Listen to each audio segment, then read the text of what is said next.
तो दो चीज़ों पर हमने बड़ी अच्छा से फोकस किया था। और पहला हमारा था क्या था, चर संख्या, याद रखेंगे। हम इसके आगे पढ़ाते हैं आज की क्या पढ़ना है। दूसरा था अचर संख्या, और आज हम लोग को जो पढ़ना है उसका नाम है पूर्ण संख्या। क्या पढ़ना है, पूर्ण संख्या किसे कहते हैं, इस पे हम लोग को फोकस करने हैं। पूर्ण संख्या, पहले पूर्ण संख्या।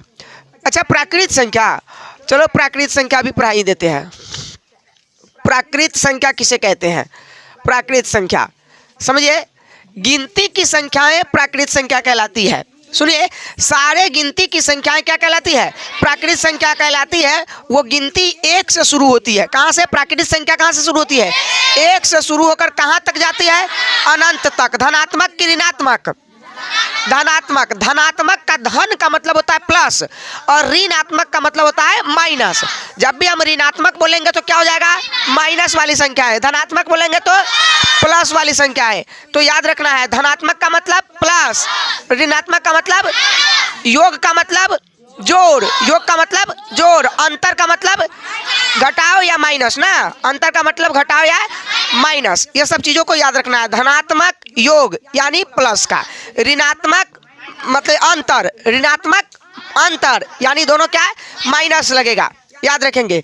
तो हम क्या पढ़ रहे हैं, प्राकृत संख्या। प्राकृत संख्या किसे कहते हैं, नेचुरल नंबर ना, नेचुरल नंबर। प्राकृत संख्या किसे कहते हैं, गिनती की सारी संख्याएं प्राकृत संख्या कहलाती है। ये कहाँ से स्टार्ट होती है, कहाँ तक जाती है, प्लस का कि माइनस का, प्लस का, किसका, प्लस का। जैसे जैसे ये एक प्राकृत संख्या एक नहीं है, है 5 प्राकृत संख्या एक नहीं है, और 100 है कि नहीं है, 150 माइनस 150 नहीं है, हाँ नहीं है, क्योंकि ये गिनती की संख्या में माइनस वाले संख्या को हम प्राकृत संख्या नहीं कहते हैं। कहाँ से शुरू होगा, 1 से। अच्छा ये बताइए, 0 प्राकृत संख्या एक नहीं है, है नहीं है, 0 प्राकृत संख्या नहीं है, क्योंकि गिनती कहाँ से शुरू होती है, 1 से, और गिनती की संख्या को प्राकृत संख्या कहते हैं। इसलिए हमारा 1 जो है ना, यही से प्राकृत संख्या शुरू होती है।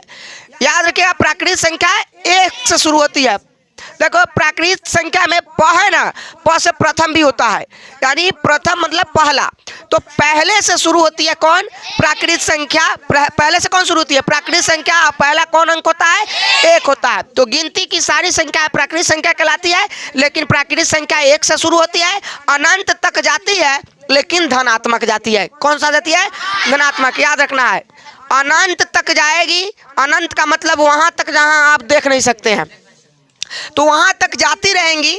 अब आप कुछ भी लिख लीजिए, जैसे मान लेते हैं कि हमने 1000 लिख दिया, ये भी आपका क्या है, प्राकृत संख्या है, क्योंकि ये धनात्मक भी है और गिनती की संख्या में भी आती है। कोई नहीं कहेगा कि 100 तक तो गिनती ही पढ़ते हैं तो 100 तक प्राकृत संख्या होगी, नहीं, गिनती आप पढ़ते 100 तक है, लेकिन आप लिखना चाहे तो अनंत तक लिख सकते हैं। इसलिए जहाँ तक ये गिनती जाएगी वहाँ तक प्राकृत संख्या कहलाएंगी, और गिनती कभी अंत नहीं होती है। इसलिए गिनती की सारी संख्याएँ प्राकृत संख्या कहलाती है। प्राकृत संख्या 1 से शुरू होती है, धनात्मक होती है, यानी सभी के सभी प्राकृत संख्या प्लस की होगी। किसकी होगी, प्लस की। अब आते हैं एक और पूर्ण संख्या। प्राकृत संख्या समझ गए, पूर्ण संख्या, प्राकृत संख्या समझ गए ना। अब पढ़ते हैं पूर्ण संख्या। प्राकृत संख्या को हम लोग नेचुरल नंबर कहते हैं, पूर्ण संख्या यानी होल नंबर। क्या होता है, whole number, WHOLE, whole number यानी पूर्ण संख्या। कौन सी संख्या, पूर्ण संख्या। अब टेंशन है कि पूर्ण संख्या कहते किसको है, सिंपल। अभी आप प्राकृत संख्या को पढ़ लिया है, प्राकृत संख्या एक बार आप बोलेंगे किसे कहते हैं, कहाँ से शुरू होती है, कहाँ तक जाती है, अनंत तक ना। धन की कि ऋण की, धन की यानी प्लस की ओर। चलिए इतना आप समझ गए।